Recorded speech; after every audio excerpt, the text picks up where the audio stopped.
جماعت والے آگے مسجد میں، کمیٹی نے روک لیا کہ تراویح 8 رکعت ہے یا 20 رکعت ہے، تو جماعت والے پھنس گئے، اب کریں تو کیا کریں؟ 8 بتائیں گے، اگر پوچھنے والا 8 پڑھتا ہے تب تو پڑھنے دے گا، اگر پوچھنے والا 20 پڑھتا ہے تو نکال دے گا۔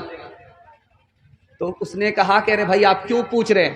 کہ نہیں، جب تک ثابت نہیں کرو گے کہ تراویح 8 رکعت ہے یا 20 رکعت ہے، مسجد میں داخل ہونے نہیں دیں گے۔ تو انہوں نے دماغ لگایا کہ دیکھیے صاحب، جو لوگ 8 رکعت تراویح پڑھتے ہیں وہ بہت کم پڑھتے ہیں، جو لوگ 20 رکعت پڑھتے ہیں وہ بہت زیادہ پڑھ لیتے ہیں، لیکن پڑھتے دونوں ہیں۔ ہم تو چاہے 8 رکعت پڑھیں گے چاہے 20 رکعت پڑھیں گے دونوں۔ آپ اس سے سوال جواب کیجئے جو یہ بھی نہیں پڑھتے وہ بھی نہیں پڑھتے۔ انشاءاللہ مسلک کے جھگڑے سے، بھائی کے جھگڑے سے، زمین جائیداد کے جھگڑے سے ہم لوگ الگ ہو جائیں گے، بھائی بھائی بن کر کے ایک اور نیک بن کر کے زندگی گزاریں گے۔ ہاتھ اٹھائیے انشاءاللہ۔ تدبیر سے بگڑی ہوئی تقدیر بنا لے، تقدیر بنا لے، اپنے پہ بھروسہ ہے تو یہ داؤ لگا لے، یہ داؤ لگا لے۔ کیا خاک وہ جینا ہے، کیا خاک وہ جینا ہے جو اپنے ہی لیے ہو، خود مٹ کے کسی اور کو مٹنے سے بچا لے، مٹنے سے بچا لے۔ عورتوں کے حوالے سے آخری پیغام سننے کے لیے مکمل تیار ہے؟ دونوں ہاتھ اٹھائیے انشاءاللہ جوش کے ساتھ۔ بالکل آخری پیغام عورتوں کے حوالے سے سنا رہا ہوں۔ ماں باپ سے زیادہ سالی پر مہربان ہوں گے، ہاتھ اٹھائیے انشاءاللہ۔ بیوی سے پوچھ کر کے ماں باپ کو خرچہ دیں گے، ہاتھ اٹھائیے انشاءاللہ۔ بیوی سے پوچھ کر کے داڑھی رکھیں گے، ہاتھ اٹھائیے انشاءاللہ۔ یہ دیکھیے کہاں ہے یہ لوگ، ان لوگوں کا جنازہ پڑھیں، یہ لوگ زندہ نہیں ہیں۔ دھیان سے سنیے گا۔ پنجاب سے شوہر آیا اور بیوی سے کہتا ہے کہ بڑا اچھا بندر مل رہا تھا، پیسہ رہتا تو تمہارے لیے خرید کر کے لے آتے۔ تو بیوی نے کہا اس میں پریشان ہونے کی کیا بات ہے، پیسہ بھی بچ گیا، میرے لیے تو سب سے بڑے بندر آپ ہی ہیں، بندر خریدنے کی ضرورت کیا ہے۔ بیوی نے شوہر سے پوچھا جب مہمان آتے ہیں تو میٹھی میٹھی بات کرتے ہیں آپ، جب مہمان چلا جاتا ہے تو آپ لاٹھی سے بات کرتے ہیں۔ تو شوہر نے کہا جیسی تو ہے ویسا میں ہوں، جب تو بازار جاتی ہے تو بن ٹھن کر کے جاتی ہے، بنارسی ساڑی پہن کر کے جاتی ہے، اور جب گھر میں رہتی ہے تو اٹیچر پھٹیچر رہتی ہے، جیسی تو ہے ویسا میں۔ ایک عورت آئی جھاڑ پھونک کرنے والے کا، یہ الٹا چرخا چلانے والا بھی ناظم ہے، جھاڑ پھونک کرنے والے کے پاس آئی اور کہا کہ میرا شوہر مجھ کو بات بات پر مارتا، کوئی ایسی ترکیب کر دیجئے کہ وہ کبھی ہاتھ ہی نہ اٹھائے۔ ایسی ترکیب کر دوں گا، بس منہ مانگا صرف وہ پیسہ دے دو، ایسی ترکیب کر دوں گا کہ کبھی ہاتھ نہیں اٹھائے۔ ایک بوتل میں پانی پر دم کیا اور کہا جب جھگڑا ہونے لگے تو منہ میں 2-4 گھونٹ لے کر کے بیٹھ جانا، کچھ بولنا نہیں۔ اب کیا تھا، زندگی بھر کا جھگڑا 1 منٹ میں ختم ہو گیا۔ چونکہ جھاڑ پھونک کرنے والے کو پتا تھا کہ عورت کی زبان چلتی ہے، مرد کا ہاتھ چلتا ہے۔ اگر مرد ہاتھ کو قابو میں رکھے، عورت زبان کو قابو میں رکھے تو ٹوٹا پھوٹا گھر جنت بن جاتا ہے۔ دھیان سے اس کو سنیے گا۔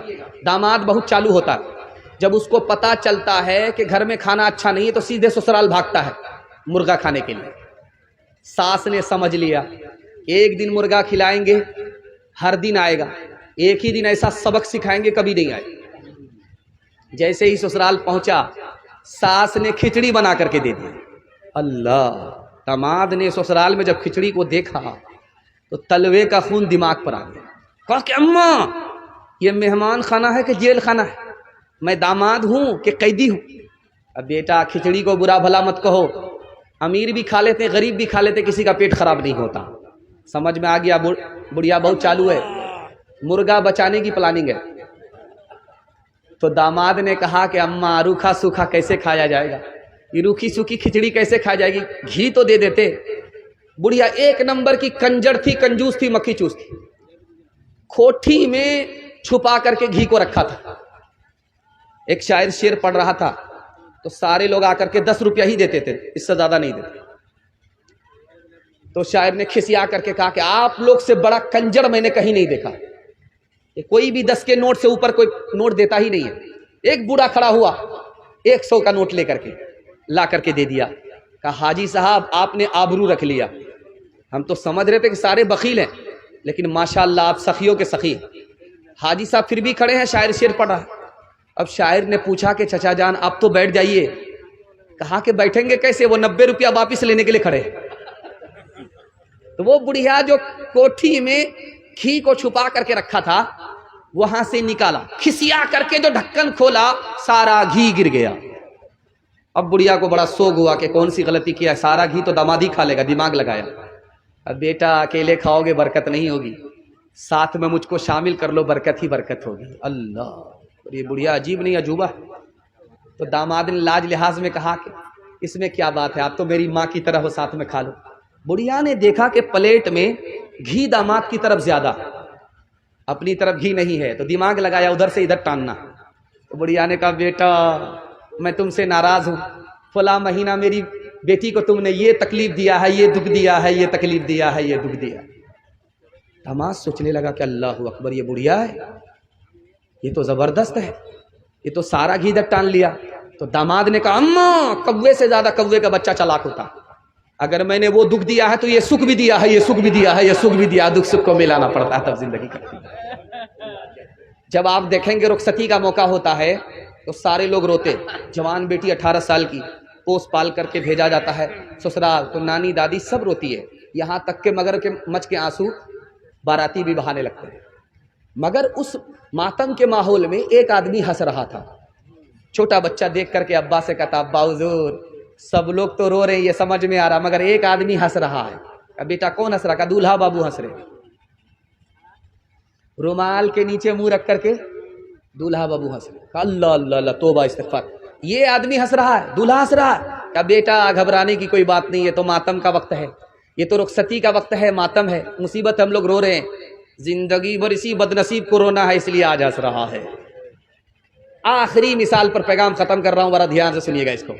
پہلی بار جب بیٹی سسرال سے میکے آتی ہے تو محلے کی ساری عورت گھیر لیتی ہے، سوال جواب ہوتا ہے بیٹی سسرال گئی تھی، شوہر کیسا تھا؟ تو لڑکی کہتی ہے ماشاءاللہ۔ اس کے بعد کہتی ہے سسر کیسے تھے؟ تو لڑکی کہتی ہے سبحان اللہ۔ سسرال کیسی تھی؟ تو الحمدللہ۔ اب کسی عورت نے پوچھا کہ بیٹی سب کو چھوڑو، ساس کیسی تھی تمہاری؟ تو لڑکی کہتی انا للہ استغفر اللہ لا حول ولا قوت الا باللہ، جلے تو جلال تو اس بلا کو ٹال۔ اب ماں سمجھ گئی میری بیٹی کو سب پسند ہے، ساس پسند نہیں ہے۔ تو ماں نے کہا بیٹی تیرے جواب سے مجھے اندازہ ہو گیا کہ ساس پسند نہیں، لیکن بیٹی میرے سوال کا جواب دو، پہلی بار جب میکے سے سسرال گئی تھی تو کون لے کر کے گئی؟ کہا ساس آئی تھی، 100 لڑکی میں مجھ کو دیکھا سنا تھا، پسند کیا تھا، اور بہو بنا کر کے میکے سے سسرال لے گئی۔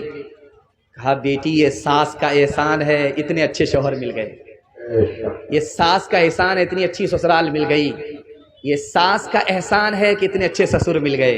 بیٹی ساس مصیبت اور بلا نہیں ہوتی، کبھی ماں ہوتی ہے، کبھی ماں کے برابر ہوتی ہے۔ انشاءاللہ بیٹی کی طرفداری میں داماد جیل جائے گا، ہاتھ اٹھائیے انشاءاللہ۔ یہ دیکھیے اخیر تک یہ لوگ بیدار نہیں ہوئے، اچھا انشاءاللہ اگلے سال ان کو بیدار کریں گے انشاءاللہ۔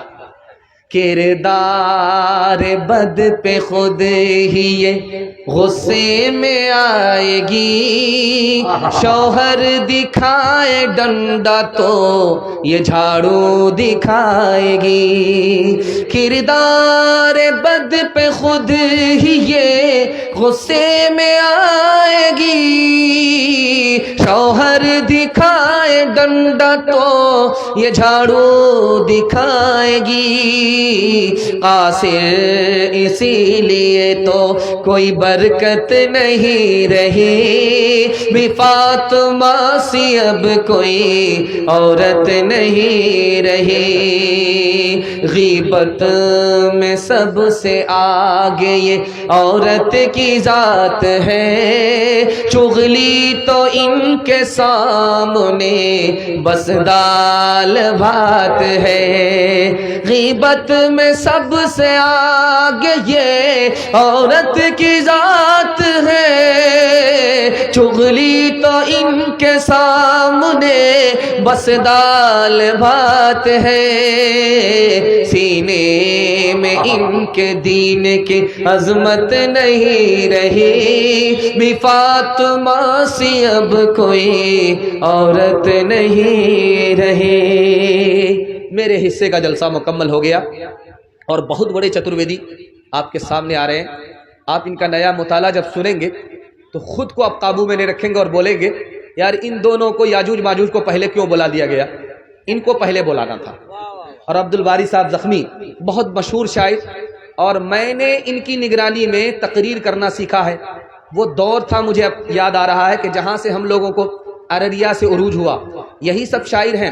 انہوں نے جلسہ دیا ہم جیسے طفل مکتب کو، انہوں نے انگلی پکڑ کر کے چلنا سکھایا۔ اتنے بڑے شاعر کو آپ لوگ سننے کے لیے بیٹھے ہیں، یہ آپ کے دونوں مہمان ہیں۔